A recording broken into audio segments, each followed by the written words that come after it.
Well,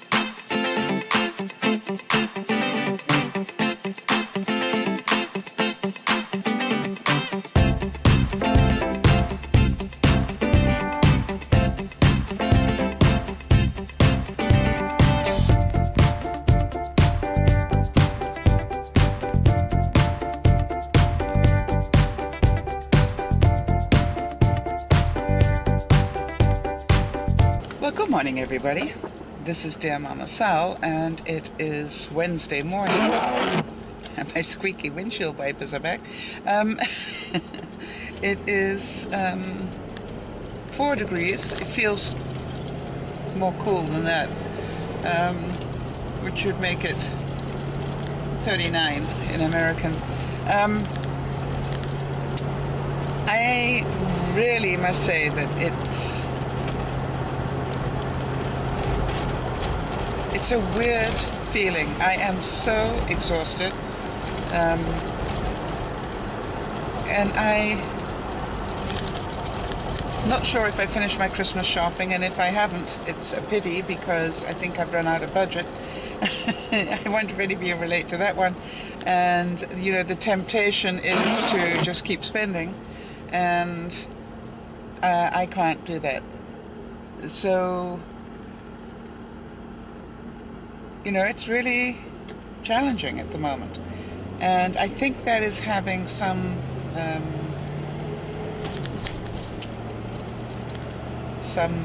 effect on my mood. And I keep thinking about Jenny Jen, who's sitting there going, "Told you to buy a present every month," and she was right. I would not be where I am right now if that were the case. But it's okay. You see, there's part of me that goes, well, I could, you know, up my, I could use my credit card and pay for it that way. And I don't want to do that this year because I want to go on vacation, and I will need, you know, my credit card availability. So I'm making this trip that we're doing in April. My number one priority is looking after me this year, which is really unusual. However, I do have stuff that I'm still going to make. I'm still going to make chocolates any minute now, as soon as I just get my mind right. I'm going to sit down and make chocolates, and maybe it's something to do while listening to the dance-a-thon this weekend.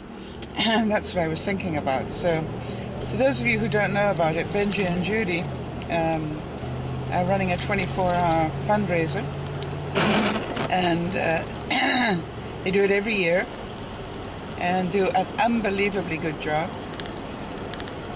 And it's really fun to watch because Benji stays up for all 24 hours, which quite honestly I have no idea how he does it, but he does.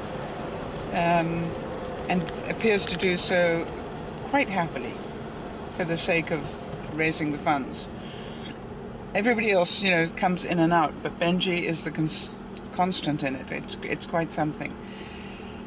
Our topic for the day is the continuation of the discussion on fear that Chantal asked me to talk about, and yesterday she gave me the opening to talk about her fears, and then asked me, what do I fear? Which, you know, is a very relevant question. And like everybody else, I'm quite human. I have fears too. I would say that my biggest fear probably is going to make some of you laugh. One of my biggest fears, if not my biggest fear, is that when I leave this world, that I will get to the pearly gates and St. Peter will say, "We gave you all these talents, and is this all that you did with it?" I know it sounds absolutely ridiculous and is not necessarily rational at all, but it is a fear that I have. And I don't know when it started. It started long time ago. And I've tried to live my life as best I can, in a way that will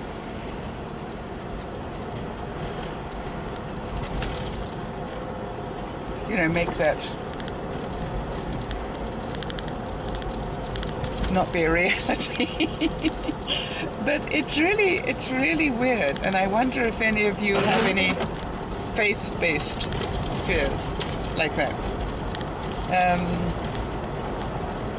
Because I'm certain, we've all got fears about bugs and creepy crawlies and things that go bump in the night, but I wonder how many of us, whether I'm the only one that has a faith-based one. And I literally cannot tell you how long I've had it. I seem to remember having it in my 20s when I started doing what I'm doing now, indirectly. Ever since I started to have the fear, I started to do the work as best I could. And it was interesting because for so much of my professional life, I was a professional speaker, and it was interesting because for most of the time I was a professional speaker and inspiring people, which apparently I did very, very well. I was also depressed, which I found a very interesting correlation in some ways. And so I always used to think, the irony of a depressed motivational speaker. But no more ironic than a depressed comic. And we've had that discussion many times on my drives to work. So I have never let the fact that I am not perfect stop me from trying to inspire people. I guess that's my bottom line. I'm not waiting until I am perfect before I try and help people. And I wonder if any of you can relate to that side of it. So my fear is, in fact, that when my days are numbered, or not numbered anymore, that I will not have done enough to help my fellow human being. Now, in terms of the advice I gave Chantal yesterday, I could really say that's a rational lie.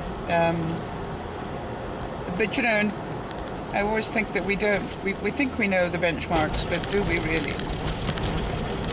So what I do is I try to live each day as best I can, and as some of you already know, I have a personal creed that I live by, and I think I read it in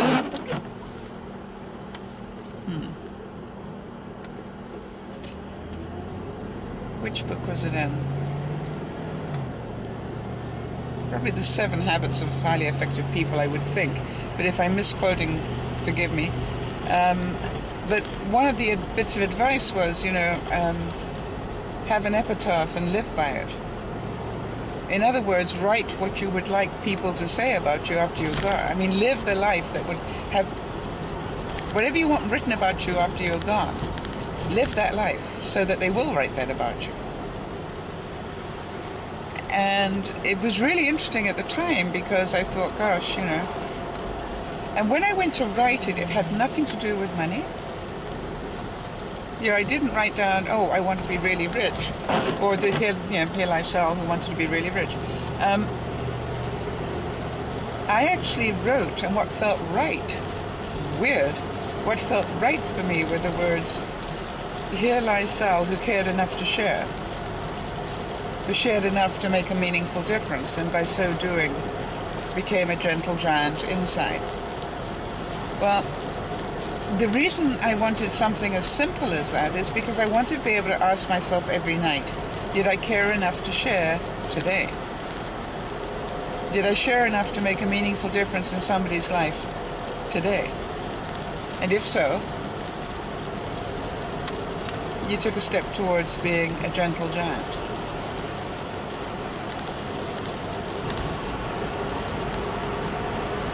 And so I challenge those of you who understand what I'm talking about in this to actually write your own epitaph and keep it in your mind, front of your mind, and live your life accordingly. So, and some of you do. Some of you, I'm sure, live very good lives based on whatever prayers you say at night.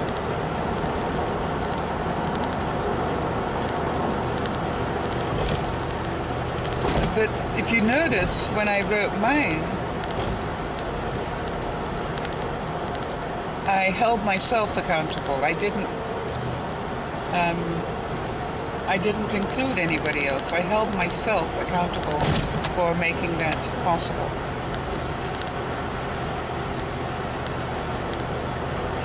So what other fears do I have? As I sit at this age, I obviously have a fear of dying alone. And I say that because I don't have family in this country. And I'm the youngest of the family, our family, and none of us have children, which is mind-blowing that a whole generation of children didn't have children. So it's really sort of scary, because you go, gosh, you know, as I get older, who will be there worrying? Will anybody? And I'd like to believe some people will. But you know, life changes and life gets in the way, so there is a level of fear there. I am very fortunate to live in Canada, which means that at least medically I should be looked after. And you sort of, yeah, I look at that and think that's, you know, that's a good thing. So that is definitely a fear. Do I have any other fears? Yes, I have a fear of losing my house to some degree. When I say that, I have a fear that you know, that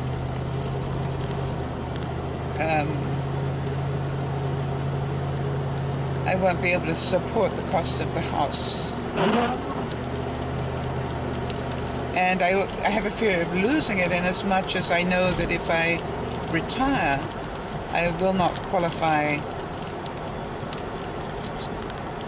you know, for another mortgage, if you like. So it's better to stay in my house, and cheaper. So there are lots of things around that. Are they big fears? No. Actually, funny enough, although they're frustrations in some ways, they're not as big as my spiritual fear.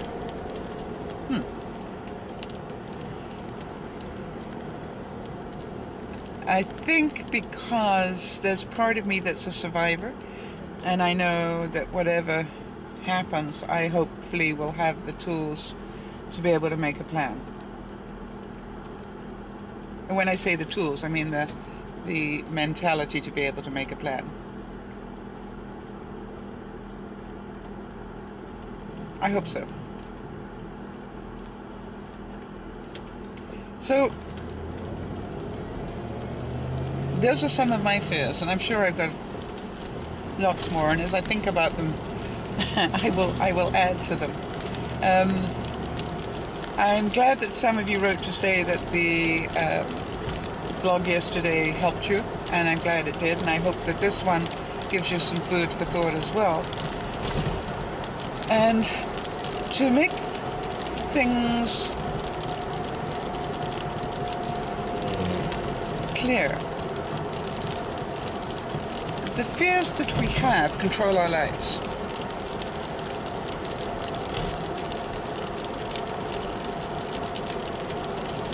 Think about that. The fear that you have controls your life. Now, I see my spiritual fear as quite a good one. Do you know what I mean? Even though even though it is, it talks about the afterlife for me in my thinking, it's actually quite a good one because it keeps me on track and being, serving above my own self, as they say. There's a thing in Rotary that says service above self, and I'm not a Rotarian anymore, but I was for some years. And their motto is service above self, and so I really think that we all need to have something that we do that is beyond just looking after ourselves. And I know a lot of you do. I know there are a lot of you that are really good people in that way, and not, that you donate your time. I think that's one thing we all need to look at, is that our time is a very precious commodity, and that how we spend it is up to us. Now, I must admit that doing Dear Mama Sal has dramatically cut into my life in terms of the time I have. And I have less time now to do things that I really should be doing in some ways. I have less time for housework, less time for all sorts of things. Because, as I'm certain a lot of you who have now started vlogging understand, is the processing. The easy bit is putting down the video. The processing and uploading and everything else is what takes the time, and it quite honestly takes most of the evening each evening after I get home from work. And the things that I do are slotted in between bits of the uploading of video. So, but it's all, as far as I'm concerned, part of my sharing. For every day I put up a video, even though sometimes I think to myself, I have no idea why anybody would find anything useful in that, and there are days, I have to admit, where I think that, and then somebody will write to me and say, thank you so much for today's video. And I go, well, that was worth doing. If one person finds it useful, then it was worth the time. So have a look at your fears, and if any of you care to share them, we certainly will learn from that, that we're not the only ones that have fears, and that they're quite normal. I think it's a very normal thing. Now, there's some of us in the Dear Mama Sal world that have probably got more fear than others right at the moment, and I'm thinking about two people that I know that are about to possibly go through operations, and one being Laurie, who we definitely know is going through an operation on tomorrow she's going through it, so we wish her lots of love, and she'll be in our thoughts and prayers tomorrow. Well, she's always in our thoughts and prayers, quite honestly. But I'm sure she's, fearful. Who wouldn't be? And I'm sure that her family is fearful as well. And so the only way to balance this out is to have great faith. And it doesn't really matter what your faith is in. If you're lucky enough to believe in God, that's great. If you believe in the tooth fairy, at least have faith. If you believe in swinging from chandeliers, have faith, that there is something other than you that can help. And that gives you hope. And hope does wonders. And then also, we know that Paul's waiting to go and hear about whether or not he needs, well, I think he needs to have the operation, but when he will have the operation that he needs to have. So it's a fearful time, and does it suck big time that it happens right at the Christmas time? Yes, but there's part of me that goes,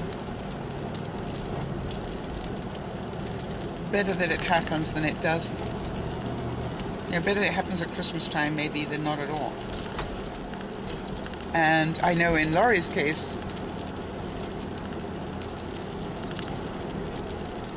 that is part of the system and her reality. So I understand the fear there, totally. So, fears. We all got them. We all need to deal with them. We all have different reasons for having them. No fear is better than anybody else's, because fears are perceptions, in a lot of cases.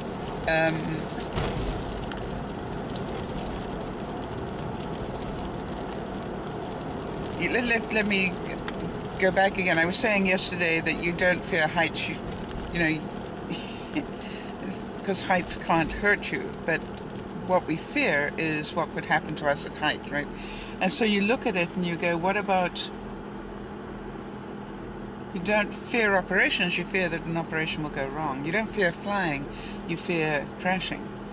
So, and are they all based on some sort of fact? People have fallen off mountainsides. People have had trouble with operations. You know, people have had these things go wrong. The same, as I said, people have driven cars and had accidents. So it's the amount of weight we give it. And happy people, I'm sorry, I just saw somebody who's standing doing flag duty, you know, at a roadwork thing here. Flag duty in the rain, and I'm thinking, it must be difficult to be a happy person doing that.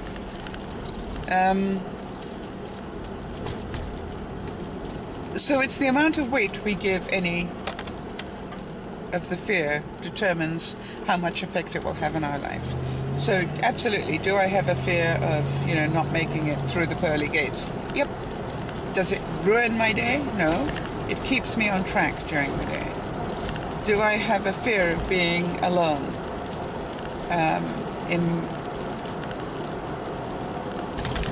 Feeble and alone. Yep. But I'm very grateful to live in Canada, where the likelihood of that happening are probably pretty slim.